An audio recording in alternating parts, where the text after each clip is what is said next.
Hello everyone, welcome to గాంధీవం. ఈరోజు మనం ఈ వీడియోలో ఇంకొక హెడ్డింగ్ మనం డిస్కస్ చేయబోతున్నాం మన సిరీస్లో. The headings of the Hindu అనే సిరీస్ స్టార్ట్ చేశాం కదా, ఆ సిరీస్లో మనకి ఈరోజు ఈ హెడ్డింగ్ మనం డిస్కస్ చేయబోతున్నాం. ఏంటంటే 19-year-old stabbed to death in Hubballi for rejecting proposal. ఇక్కడ ఈ హబ్బాలి అనేది మనకి ప్లేస్ అండి, కర్ణాటకలో ఉండే ఒక ప్లేస్. మనం హుబ్లీ అంటాం కదా, ఆ హుబ్లీని అఫీషియల్గా హబ్బాలి అంటారు. ఒకనది మనకి ప్లేస్ కాబట్టి దాని గురించి ఎవరు అవ్వద్దు. రిమైనింగ్ స్టేట్మెంట్ అబ్జర్వ్ చేయండి, రైట్. అయితే ఇక్కడ ఈ హెడ్డింగ్ ఉంది కదా, సో ఈ హెడ్డింగ్లో మనకి ఒక ఎర్రర్ ఉందండి. మీరు ఏమైనా ఎర్రర్ని ఐడెంటిఫై చేయగలుగుతున్నారేమో చూస్తారా, రైట్. సో నార్మల్గా మీరు ఏమనుకుంటారంటే న్యూస్ పేపర్లో వచ్చింది కదా, న్యూస్ పేపర్లో వచ్చే దాంట్లో ఎర్రర్స్ ఎందుకు ఉంటాయని మీరు అనుకోవచ్చు. కానీ నార్మల్గా మనకి న్యూస్ పేపర్ వాళ్ళు హెడ్డింగ్స్ రాసేటప్పుడు, ఎస్పెషల్లీ హెడ్డింగ్స్ రాసేటప్పుడు వాళ్ళు ఏం చేస్తారంటే వాళ్ళ కన్వీనియన్స్ చూసుకుంటారు, కానీ గ్రామటికల్ రూల్స్ అనేవి సో ఖచ్చితంగా ఫాలో అవుతున్నారా లేదనేది వాళ్ళు పట్టించుకోరండి, ఓకేనా. సో కాబట్టి ఇక్కడ మనకి కొన్నిసార్లు హెడ్డింగ్స్లో వాళ్ళు ఏం చేస్తారంటే సింపుల్గా ఉండేదానికి వాళ్ళు ఏం చేస్తారంటే కొన్ని గ్రామటికల్ రూల్స్ని వాళ్ళు ఫాలో కాకుండా హెడ్డింగ్స్ రాస్తుంటారు. అలాంటిదే ఈ హెడ్డింగ్ కూడా.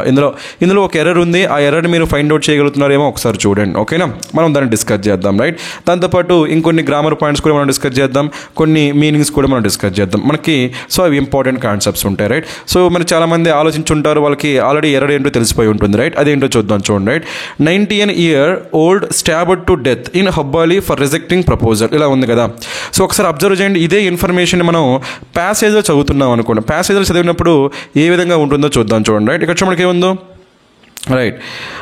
అకార్డింగ్ టు సెకండ్ పారాగ్రాఫ్ చదువుదాం, చూడండి, right. According to police commissioner Renuka Sukumar, 19-year-old Anjali Mohan Ambiger of Veerapur Oni was stabbed to death. ఇక్కడ అబ్జర్వ్ చేయడం, ఇక్కడ మనకి ఏమి ఇచ్చాడు, ఇక్కడ వాజ్ స్టాబ్డ్ టు డెత్ అన్నారు. ఇక్కడ రాసేటప్పుడు ఏమన్నారు, వాజ్ స్టాబ్డ్ టు డెత్ అన్నారు. ఇక్కడ పారాగ్రాఫ్ రాసేటప్పుడు వాజ్ స్టాబ్డ్ టు డెత్ అన్నారు. కానీ హెడ్డింగ్లో రాసేటప్పుడు ఏమన్నారు, సింపుల్గా స్టాబ్డ్ టు డెత్ అన్నారు. అప్పుడు మనకి రెండింటి డిఫరెన్స్ ఉందా లేదా, ఏంటో డిఫరెన్స్ మనకి ఇక్కడ ఎక్స్ట్రా మనకి ఈ వజ్ అనే బీ ఫామ్ యూజ్ చేశారండి, అది మీరు అబ్జర్వ్ చేయాలి, రైట్. నార్మల్గా ఇప్పుడు మనం ఇక్కడ ఒక చిన్న స్టేట్మెంట్ రాద్దాం, చూడండి. నార్మల్గా స్టాబ్డ్ అంటే మీనింగ్ ఏంటి, పొడవడాన్ని ఏమంటామంటే మనం స్టాబ్డ్ అంటామండి. సపోజ్ ఇలా ఉందనుకోండి, రైట్. సో మనం ఇలా స్టేట్మెంట్ రాసాం, ఏమని రాసామంటే డీజే టిల్లు, ఓకేనా. So DJ Tillu right stabbed, okay. So Radhika అన్నాం అనుకోండి, right. So DJ Tillu stabbed Radhika అన్నప్పుడు మనకి ఇందులో డీజే టిల్లు ఏమవుతాడు, సబ్జెక్ట్. స్టాబ్డ్ ఏంటి మనకి వర్బ్, రాధిక మనకి ఏంటి ఆబ్జెక్ట్, ఓకే. జాగ్రత్తగా అబ్జర్వ్ చేయండి, ఇలా ఉన్నప్పుడు దీని మీనింగ్ ఏమవుతుంది, డీజే టిల్లు స్టాబ్ అంటే ఏమనుకున్నాం మనం, పొడవడం, ఓకేనా. సో డీజే టిల్లు పొడిచాడా, పొడవబడ్డా, పొడిచాడు, ఓకేనా. దీన్ని ఏమంటామంటే మనం యాక్టివ్ వాయిస్ అంటామండి. ఏమంటాము, యాక్టివ్ వాయిస్. ఇలా ఉన్నప్పుడు అంటే ఇక్కడ కూడా ఏం జరిగిందో చూడండి, ఇక్కడ మనకి 19-year-old స్టాబ్డ్ టు డెత్ అంటే ఏమైందంటే ఈ 19-year-old ఉన్న ఆ అమ్మాయి స్టాబ్ చేసింది, పొడిచిందనే మీనింగ్ వస్తుంది. అలా రాకూడదు, ఏం రావాలి, ఈ 19-year-old ఉన్న అమ్మాయి పొడవబడిందని చెప్పాలి, ఓకేనా. కాబట్టి ఇది ప్యాసివ్ వాయిస్లో చెప్పాలి. యాక్చువల్గా ఈమె ఈ 19-year-old ఉన్న ఈ గర్ల్ విక్టిమ్. యాక్చువల్గా ఇలా ఉందనుకోండి, ఇలా హెడ్డింగ్లో ఇలా ఉన్నప్పుడు ఏమైపోద్ది అంటే ఈమె కల్పిట్ అయిపోతుంది అనమాట, క్రిమినల్ అయిపోతుంది. ఈమె వేరే వాళ్ళని స్టాబ్ చేసిందని మీనింగ్ వచ్చేస్తుంది. అలా రాకూడదు, ఏం రావాలి, ఇక్కడ మీరు చూసినట్టయితే డీజే టిల్లు స్టాబ్డ్ రాధిక. దీనికి ప్యాసివ్ వాయిస్ ఏమైంది, సపోజ్ ఇలా చెప్పామనుకోండి, ఓకేనా. Radhika, okay. Radhika was stabbed by DJ Tillu. Radhika was stabbed by DJ Tillu. అప్పుడు రాధిక మనకేంటి సబ్జెక్ట్, ఇక్కడ ఏమొచ్చింది మనకి వాజ్ స్టాబ్డ్, ఓకేనా. సో ఇది మనకి ఏమవుతుందంటే ప్యాసివ్ వాయిస్. ఈసారి మనకి రాధిక అనేది స్టాబ్ చేయలేదు, స్టాబ్ చేయబడింది అని, ఓకేనా. కాబట్టి దీన్ని ఏమంటాం మనం, ప్యాసివ్ వాయిస్. ఈ విధంగా సబ్జెక్ట్ చేస్తే దాన్ని యాక్టివ్ వాయిస్ అంటాము, సబ్జెక్ట్కి జరిగితే దాన్ని ప్యాసివ్ వాయిస్ అంటామండి. సబ్జెక్ట్ చేస్తే యాక్టివ్ అంటాము, సబ్జెక్ట్కి జరిగితే దాన్ని ప్యాసివ్ వాయిస్ అంటాం, రైట్. ఇక్కడ కూడా సేమ్ థింగ్. 19-year-old స్టాబ్డ్ అంటే మీనింగ్ ఏమైపోద్దంటే ఆమె యాక్చువల్గా స్టాబ్ చేసిందని మీనింగ్ వచ్చేస్తుంది. అలా రాకూడదు. యాక్చువల్గా ఈ సిచ్యువేషన్లో ఆమె యాక్చువల్గా విక్టిమ్ కాబట్టి ఆమె స్టాబ్ చేయలేదు, ఆమె స్టాబ్ చేయబడింది.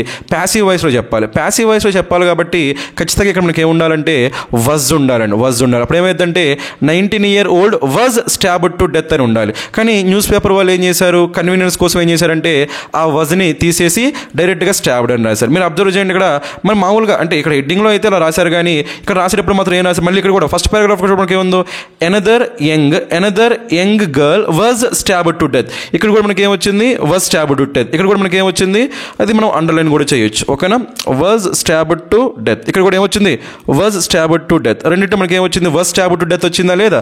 ఆ వజ్ ఉంది కదా, ఆ వజ్ని మనం ఏమంటామంటే బీ ఫామ్ అంటామండి. ఆ వజ్ని మనం ఏమంటాము బీ ఫామ్. మనకు తెలిసిందే కదా, యాము, ఈజు, ఆరు, వజ్, వర్ ఉంటాయి కదా, వాటిని ఏమంటాం మనం బీ ఫామ్స్ అంటాం. రైట్, జనరల్గా మనకి బీ ఫామ్ తర్వాత V3 వస్తే అది ఏమవుతుందంటే ప్యాసివ్ వాయిస్ అవుతుందండి. ఓకేనా, బీ ఫామ్ తర్వాత V3 వస్తే మనకి ఏమవుతుంది ప్యాసివ్ వాయిస్. సో ఆ విధంగా ఇక్కడ మనకి ఖచ్చితంగా హెడ్డింగ్లో మనకి ఏముండాలంటే 19-year-old వాజ్ స్టాబ్డ్ అని రావాలి. అది మనకి ఫస్ట్ మిస్టేక్, అది మీరు ఖచ్చితంగా అబ్జర్వ్ చేయాలి. ఓకేనా, సో న్యూస్ పేపర్ చదివేటప్పుడు అలాంటి పాయింట్స్ మీరు అబ్జర్వ్ చేస్తూ ఉండాలి. రైట్, అది ఫస్ట్ పాయింట్. నెక్స్ట్ పాయింట్ మనకి ఏంటంటే ఇక్కడ మనం ఇంకొక గ్రామర్ కాన్సెప్ట్ డిస్కస్ చేద్దామండి. ఓకేనా, ఆ గ్రామర్ కాన్సెప్ట్ దేనికి సంబంధించిందంటే ఒక యాడ్జెక్టివ్ని మనం ప్లూరల్ ఫామ్లో వాడొచ్చా లేదా అనే దానికి సంబంధించింది అనమాట. ఓకేనా, దాని గురించి మీకు చిన్న కాన్సెప్ట్ చెప్తాను చూడండి. సపోజ్ మనకి ఇలా ఉందనుకోండి. ఓకేనా, right, so 10 rupees notes, 10 rupee note అన్నాం అనుకోండి, ఇది ఒక స్టేట్మెంట్. ఓకేనా, సో 10 రూపీ నోట్. ఓకేనా, ఇంకోటి మనకి ఏంటంటే ఐ హ్యావ్ 10 రూపీ. ఓకేనా, సో ఇక్కడ రాద్దాం, ఏం రాద్దాం, I have a 10 rupees note. ఇది ఒక స్టేట్మెంట్. ఓకేనా, ఇది ఒక స్టేట్మెంట్. ఇంకో స్టేట్మెంట్కి ఏంటి ఐ హ్యావ్ 10 రూపీ, ఇది ఇంకో స్టేట్మెంట్. రైట్, జాగ్రత్తగా అబ్జర్వ్ చేయండి. ఈ 2 స్టేట్మెంట్స్లో మనకి ఎర్రర్స్ ఏమున్నాయో మీకే తెలుస్తుంది. రైట్, ఫస్ట్ సిచ్యువేషన్లో మనకి అబ్జర్వ్ చేసినట్టయితే ఇక్కడ మనకి నోట్ ఉంది కదా, ఈ నోట్ అనేది ఎలా పనిచేస్తుందంటే నౌన్గా పనిచేస్తుందండి. ఓకేనా, దీని ముందు ఈ 10 రూపీస్ ఉంది కదా, ఇది ఎలా పనిచేస్తుందంటే యాడ్జెక్టివ్. ఎందుకంటే నౌన్ గురించి చెప్పేది ఏమవుతుందంటే మనకి యాడ్జెక్టివ్. సో ఫస్ట్ సిచ్యువేషన్లో ఫస్ట్ సెంటెన్స్లో మనకి ఈ 10 రూపీస్ అనేది ఎలా పనిచేస్తుంది యాడ్జెక్టివ్గా పనిచేస్తుందండి. రైట్, ఇప్పుడు సెకండ్ స్టేట్మెంట్లో ఇక్కడ మనకి చూసినట్టయితే ఇక్కడ హ్యావ్ ఉంది కదా, ఇది మనకి వర్బ్ కదా, ఈ వర్బ్కి ఇది మనకి ఇక్కడ ఇది ఎలా పనిచేస్తుందంటే నౌన్గా పనిచేస్తుందండి. ఓకేనా, ఈ వర్బ్ తర్వాత మనకి ఇది ఆబ్జెక్ట్ కావచ్చు లేదా కాంప్లిమెంట్ కావచ్చు. ఓకేనా, ఆబ్జెక్ట్ అయినా కావచ్చు, కాంప్లిమెంట్ అయినా కావచ్చు. వర్బ్ వచ్చిన తర్వాత ఆబ్జెక్ట్ అయినా కావచ్చు, కాంప్లిమెంట్. మళ్ళీ ఆబ్జెక్ట్ అంటే ఏంటి, కాంప్లిమెంట్ అంటే ఏంటి, వాటి గురించి ఏం వరి అవ్వద్దు. ప్రస్తుతానికైతే ఆబ్జెక్ట్ అయినా సరే, కాంప్లిమెంట్ అయినా సరే దాన్ని ఏమంటాం మనం నౌన్ అవ్వచ్చు. ఓకేనా, ఇక్కడ ఇది ఎలా పనిచేస్తుంది అంటే నౌన్గా పనిచేస్తుంది. రైట్, ఇక్కడ ఫస్ట్ సిచ్యువేషన్లో ఈ 10 రూపీస్ ఎలా పనిచేస్తుంది యాడ్జెక్టివ్గా పనిచేస్తుంది. సెకండ్ సిచ్యువేషన్లో ఈ 10 రూపీస్ ఎలా పనిచేస్తుంది నౌన్గా పనిచేస్తుంది. రైట్, ఇప్పుడు చూడండి, జాగ్రత్తగా అబ్జర్వ్ చేయండి. ఇలా నేను అంటున్నాను అనుకోండి. ఓకేనా, నేను గర్ల్ అని ఒక స్టేట్మెంట్ ఒక వర్డ్ రాసా గర్ల్.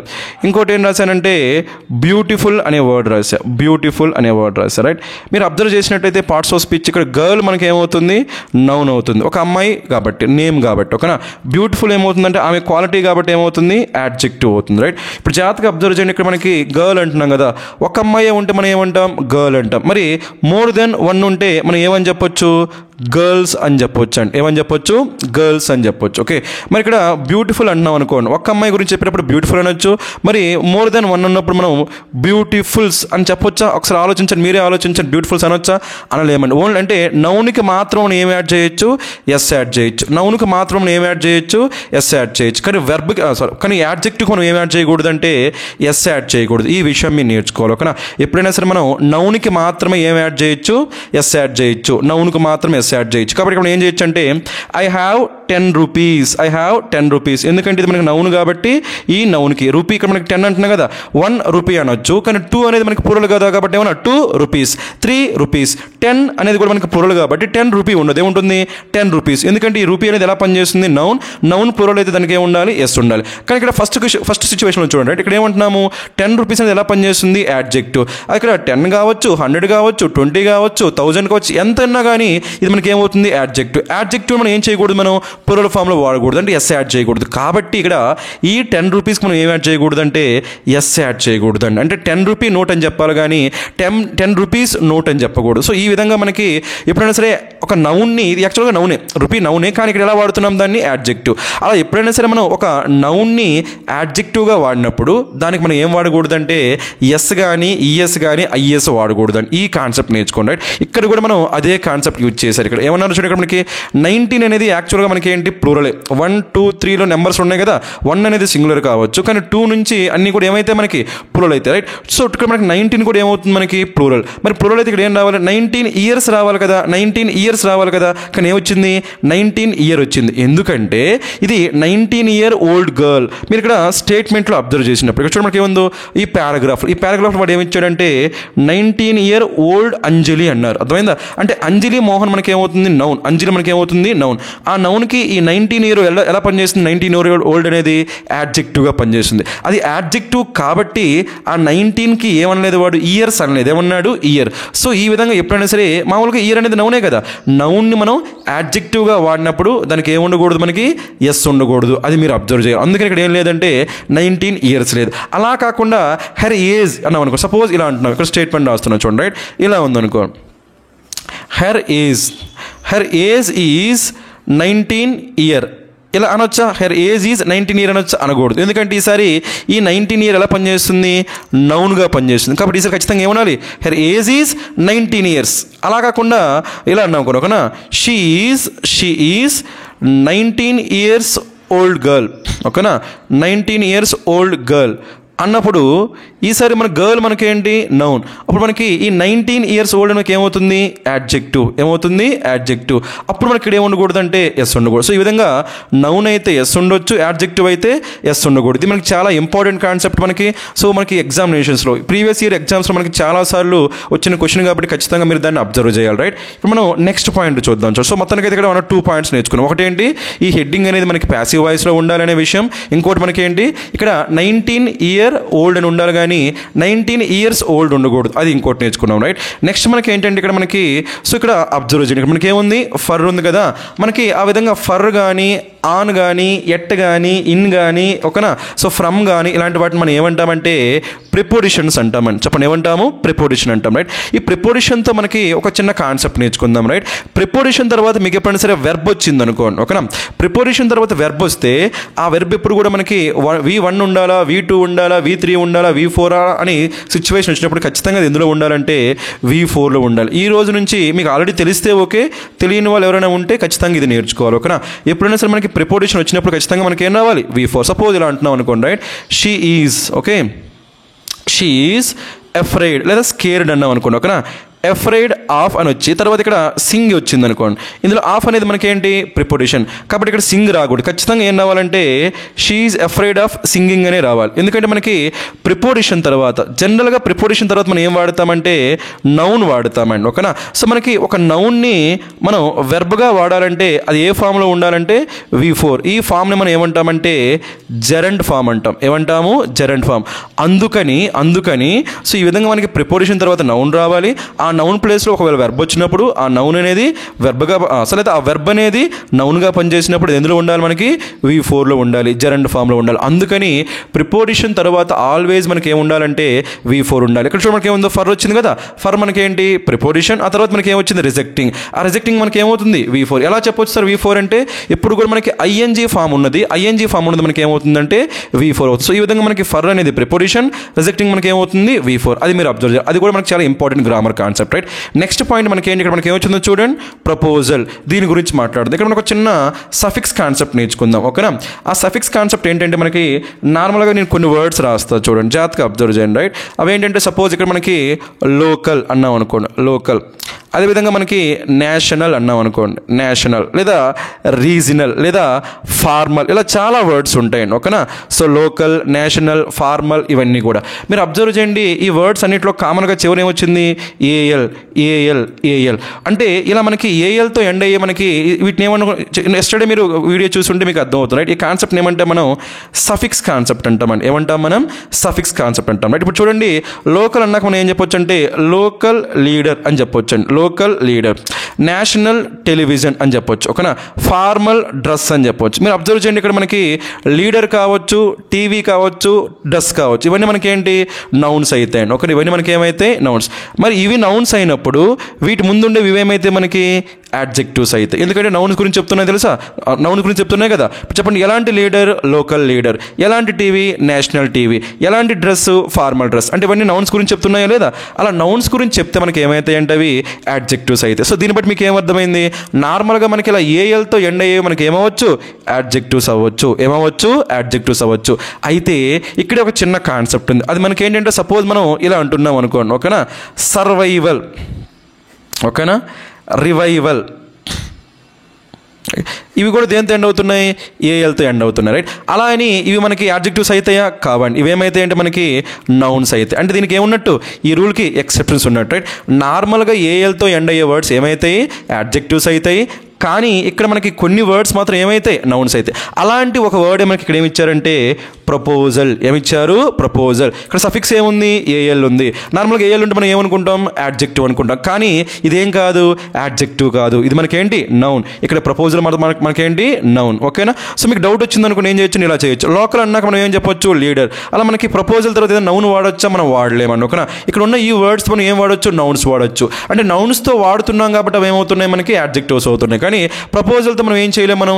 సో నౌన్స్ అనేది మనం నౌన్స్ వాడలేము. అంటే సపోజ్ మనకి ఒకవేళ ఇది ఉందనుకోండి, రైట్, ప్రపోజ్డ్ ఉందనుకో, అప్పుడు ఏం చేయొచ్చు, ప్రపోజ్డ్ బిల్డింగ్ అన్నాం అనుకోండి, అప్పుడు బిల్డింగ్ నౌన్ అవుతుంది, ప్రపోజ్డ్ యాడ్జెక్టివ్ అవుతుంది. సో ఆ విధంగా మనకి V3ని మనం ఏం చేయొచ్చు, యాడ్జెక్టివ్గా వాడచ్చు. అయితే V4ని కూడా మనం ఏం చేయొచ్చు, యాడ్జెక్టివ్గా వాడచ్చు. కానీ ఈ ఏఎల్తో ఎండ్ అయ్యే ఈ ప్రపోజల్ని మాత్రం మనం ఏం వాడలేము, యాడ్జెక్టివ్గా వాడలేము. దీన్ని ఎలా తీసుకోవాలి, నౌన్గా తీసుకోవాలి. ఇది మీరు అబ్జర్వ్ చేయండి, ఓకేనా. అప్పుడు ఏమవుతుంది, ఫర్ రిజెక్టింగ్ అనేది ఇక్కడ ఏమవుతుంది, ఫర్ ప్రిపోజిషన్, తర్వాత V4 వచ్చింది, వెర్బ్ జెరండ్ వచ్చింది, ఆ తర్వాత ఆ జెరండ్కి ఇది ఏం కావచ్చు, ఆబ్జెక్ట్ కావచ్చు. ఇది నౌన్ అవుతుంది, ఇది నౌన్ అవుతుంది, రైట్. ఈ పాయింట్ మీరు నేర్చుకోవాలి, రైట్. నెక్స్ట్ మనకి సో మొత్తానికి అయితే గ్రామర్ కాన్సెప్ట్స్ నేర్చుకున్నాం కదా.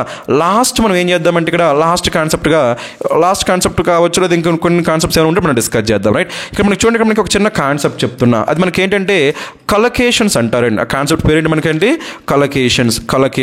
కలకేషన్స్.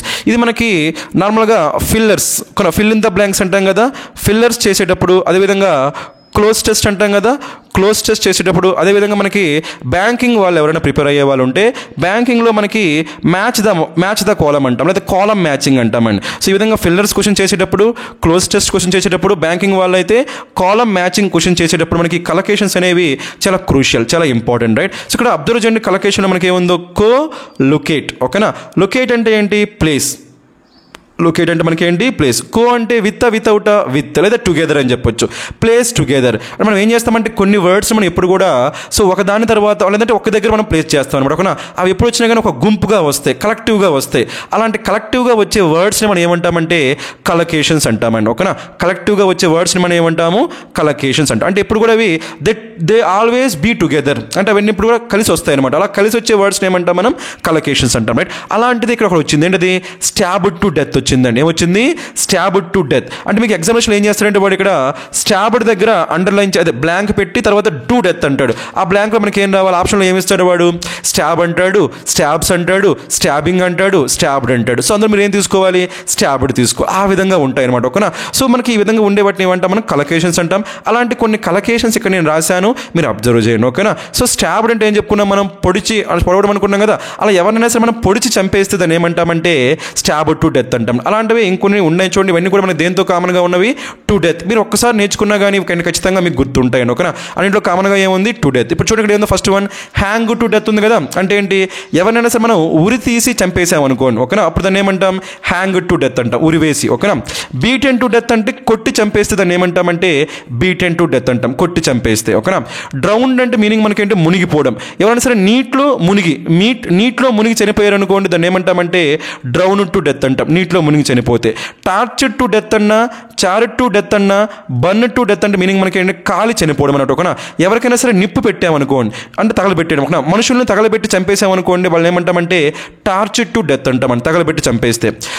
సో అగ్ని ప్రమాదంలో కానీ వాళ్ళు కాలిపోయి చనిపోయారు అనుకోండి, దాన్ని ఏమంటామంటే చార్ట్ టు డెత్, లేదా బర్న్ అంటే తెలుసు కదా మీకు, కాలిపోవడం, రైట్. చార్కోల్ అంటాం కదా, చార్కోల్, అక్కడ కూడా మనకి ఏంటి, బర్నింగ్. అలా కాలి చనిపోతే దాన్ని ఏమంటామంటే చార్ట్ టు డెత్ అంటాం, లేదా బర్న్ టు డెత్ అంటాం. సో తగలబెట్టేస్తే ఏమంటాం, టార్చర్ టు డెత్ అంటాం. మరి ఎవరికైనా సరే ఊపిరాడకుండా చేసి సో మెడ దగ్గర గట్టిగా బిగించి తాడుతో కానీ లేదా ఊపిరాడకుండా చేసి చంపేస్తే దాన్ని స్ట్రాంగిల్ టు డెత్ అంటాం, మనం ఊపిరాడకుండా చంపేస్తే. దాన్ని మనం ఏమని చెప్పొచ్చు అంటే చోక్ అని కూడా చెప్పొచ్చు. చోకింగ్ అంటే విన్నారు కదా, ఊపిరాడకుండా చేయడం, రైట్. సో ఆ విధంగా ఊపిరాడకుండా చేసి చంపేస్తే దాన్ని ఏమంటారంటే స్ట్రాంగిల్ టు డెత్ అంటారు, లేదా చోక్ టు డెత్ అంటారు. సో అదేవిధంగా మనకి చెప్పుకున్నాం కదా, పొడిచి చంపేస్తే ఏమంటాము, స్టాబ్ టు డెత్ అంటాం, ఓకేనా. మనకు అప్పుడప్పుడు ఏమంటామంటే సో బ్యాక్ స్టాబింగ్ అంటాం, విన్నారా? బ్యాక్ స్టాబింగ్, వెన్నుపోటు అంటాం కదా, అలా ఆ వెన్నుపోటులో బ్యాక్ స్టాబింగ్లో, స్టాబింగ్ అంటే పడవడం, ఓకేనా? మరి నరికి చంపేశారనుకోండి ఏమంటామంటే హ్యాక్ టు డెత్. ఎవరైనా సరే నరికి చంపేస్తే ఏమంటారు? హ్యాక్ టు డెత్ అంటారు. మరి ఎవరైనా సరే రాళ్లతో కొట్టి చంపేస్తే ఏమంటారంటే స్టోన్ టు డెత్ అంటారండి. రాళ్లతో కొట్టి చంపేస్తే ఏమంటారు? స్టోన్ టు డెత్ అంటారు. మరి ఇక్కడ ఏముంది మనకి? స్టార్వింగ్ అంటే ఏంటి? ఆకలితో, ఓకేనా? వాళ్ళకి ఫుడ్ పెట్టకుండా ఆకలితో చనిపోతుంది, దాన్ని ఏమంటామంటే స్టార్వ్ టు డెత్ అంటాం. స్టార్వింగ్ అంటే తెలుసు కదా, ఆకలి, ఓకేనా? సో ఆకలితో చనిపోద్దని ఏమంటాం? స్టార్వ్ టు డెత్ అంటాం. మరి కొన్నిసార్లు యానిమల్స్ ఏం చేస్తాయంటే, సపోజ్ యానిమల్స్లో మనకి ఏనుగు తీసుకున్నాం అనుకోండి, ఏనుగు ఏం చేస్తుంది? మనుషుల్ని తొక్కి చంపేస్తుంది. అలా తొక్కి చంపేస్తే దాన్ని ఏమంటామంటే ట్రాంపుల్ టు డెత్ అంటాం. సో ట్రాంపుల్ అంటే మీనింగ్ ఏంటి? క్రష్, ఓకేనా? ట్రాంపుల్ టు డెత్ అన్న, క్రష్ టు డెత్ అన్న మీనింగ్ ఏంటి? తొక్కి. క్రష్ అంటే తెలుసు కదా, తొక్కి చంపేయడం, ఓకేనా? అలా తొక్కి చంపేస్తే దాన్ని ట్రాంపుల్ టు డెత్ అంటాం, లేదా క్రష్ టు డెత్ అంటాం. మరి కొన్నిసార్లు ఎలుగుబంటి లాంటి యానిమల్స్ ఏం చేస్తాయి అంటే అటాక్ చేసి గోళ్ళతో అంటాం కదా, గోళ్ళతో దాడి చేసి చంపేస్తాయి కదా, అప్పుడు ఫ్లష్ మొత్తం అంటే మన మాంసం మొత్తం బయటకు వచ్చేస్తుంది కదా, బ్లడ్ వస్తుంది కదా, దాన్ని ఏమంటామంటే మౌల్డ్ టు డెత్ అంటాం. మౌల్డ్ అంటే మీనింగ్ ఏమైందంటే అటాక్ అని. అలా మనకి ఏమైనా సరే అటాక్ చేసి, వైల్డ్ యానిమల్స్ అనేవి అటాక్ చేసి చంపేసినప్పుడు దాన్ని ఏమంటారంటే మాల్డ్ టు డెత్ అంటాం. సో ఈ విధంగా మీరు ఒక్కసారి కానీ ఈ వర్డ్స్ నేర్చుకోగలిగితే, ఒకటి మనకి ఏంటంటే ఇక్కడ ఉన్న వర్డ్స్ కొన్ని, డ్రౌన్ అంటే మునిగిపోవడం అని, చార్డ్ అంటే కాలిపోవడం అని, స్టాబ్డ్ అంటే పడవడం అని, హ్యాక్డ్ అంటే నరకడం అని, సో స్టోన్ టు తెలిసింది, స్టార్వ్ అంటే ఆకలి అని, సో ట్రాంపుల్డ్ అంటే క్రష్ అని, మాల్డ్ అంటే అటాక్. ఈ వర్డ్స్ నేర్చుకోవచ్చు. అదేవిధంగా ఎగ్జామినేషన్లో మనకి fill in the blanks close వచ్చినప్పుడు డైరెక్ట్గా కూడా మీరు ఆన్సర్ చేయొచ్చండి. సో మనకి ఇలా మనకు చాలా వర్డ్స్ నేర్చుకోవచ్చు, రైట్? మరి ఇందులో ఉన్న ఈ హెడ్డింగ్లో ఉన్న చాలా వరకు మనం కాన్సెప్ట్ డిస్కస్ చేసాం. ఒక్కొక్క చిన్న కాన్సెప్ట్ డిస్కస్ చేసి మనం ఇది క్లోజ్ చేద్దాం, రైట్? అదే ఇక్కడ చూడండి, ఇక్కడ మనకి 19 year old స్టాబ్డ్ అన్నాం కదా, సో ఈమె స్టాబ్ చేయబడింది కదా. అలా ఎవరైతే, రైట్, సో క్రైమ్ రిసీవ్ చేసుకుంటారో, క్రైమ్ జరుగుతుందో, ఎవరిపైన అయితే క్రైమ్ జరుగుతుందో అలా క్రైమ్ జరిగిన వాళ్ళు మనం ఏమంటామంటే విక్టిమ్ అంటామండి, ఓకేనా? సో ఇక్కడ ఈ కేసులో మనకి ఈ 19 year old గర్ల్ ఉంది కదా, ఆ గర్ల్ మనకి ఏమవుతుందంటే విక్టిమ్ అవుతుంది అనమాట, ఓకేనా? సో మరి ఎవరైతే ఆమెని సో పొడిచారో ఆ వ్యక్తి ఏమవుతాడంటే కల్ప్రిట్ అవుతాడండి, వీడి క్రిమినల్ అవుతాడు, అర్థమైందా? సో ఈ విధంగా మనకి సో విక్టిమ్ అంటే బాధ్యుడు అని చెప్పొచ్చు, లేదా విక్టిమ్ అంటే బాధితులు అని చెప్పొచ్చు అండి. సో మన ఫ్లడ్ విక్టిమ్స్ అంటాం కదా, వరద బాధితులు అంటాం కదా, ఫ్లడ్ విక్టిమ్స్. ఆ విధంగా ఎవరైతే రిసీవింగ్ ఎండ్లో ఉంటారో వాళ్ళని విక్టిమ్స్ అంటాము. ఎవరైతే చేస్తారో, ఆ క్రైమ్ చేస్తారో వాళ్ళని ఏమంటామంటే కల్ప్రిట్ అంటాం. క్రైమ్ చేసేవాడు కల్ప్రిట్, అది జరిగేది మనకి విక్టిమ్ అనమాట. ఈ వర్డ్స్ మీరు నేర్చుకోవాలి. అదేవిధంగా ఇంకోటి మనకి ఏంటి, కల్ప్రిట్ ఉన్నాడు కదా, వీడు మనం ఏం చేస్తాం? బ్లేమ్ చేస్తాం కదా. అలా బ్లేమ్ చేయడాన్ని ఏమంటే మనం అక్యూజ్ అంటామండి, అక్యూజ్. కాబట్టి వాళ్ళు ఏమంటామంటే అక్యూజ్డ్ అని కూడా చెప్పొచ్చు. ఈ కల్పిట్ మనం ఏమని చెప్పొచ్చు? అక్యూజ్డ్ అని కూడా చెప్పొచ్చు. అప్పుడప్పుడు మనకి న్యూస్లో వస్తుంది, మనకి ఏమొస్తుందంటే A1 ముద్దాయి, A2 ముద్దాయి అంటుంటారు కదా. అందులో A1 A2 అంటే మీనింగ్ ఏంటంటే అక్యూజ్డ్ 1 అక్యూజ్డ్ 2 అని చెప్పి. సో ఈ విధంగా క్రైమ్ ఎవరి మీద అయితే జరుగుతుందో వాళ్ళని విక్టిమ్ అంటాము, క్రైమ్ ఎవరైతే చేస్తారో వాళ్ళని కల్పిట్ అంటాం, లేదా ఏమని చెప్పొచ్చు? అక్యూజ్డ్ అని చెప్పొచ్చు, రైట్? మనకి ఇక్కడ ఇచ్చిన ఈ పారాగ్రాఫ్లో కూడా మనకి ఇక్కడ ఇచ్చారు చూడండి. ఇక్కడ ఈ పారాగ్రాఫ్ చదివితే మనకి ఏముంది? ఇక్కడ మనకి the accused came to Anjali's house అంటే ఇక్కడ మనకి అక్యూజ్డ్ అంటే ఎవరైతే క్రైమ్ చేశాడో ఆ వ్యక్తి అంజలి యొక్క హౌస్కి వచ్చి ఆమె ఇంటి దగ్గరనే సో ఆయన ఏం చేశాడంటే పొడి చేశాడని మీనింగ్. కాబట్టి ఈ విధంగా మనకి ఈ వర్డ్స్ మీరు నేర్చుకోవాలి, ఓకేనా? రైట్. సో ఈ వీడియో మీకు యూజ్ అయింది అనుకుంటాను. యూజ్ అయితే మీరు మీ ఫ్రెండ్స్తో షేర్ చేయండి. సో ఛానల్ గ్రోత్కి హెల్ప్ చేయండి. Thank you. All the best.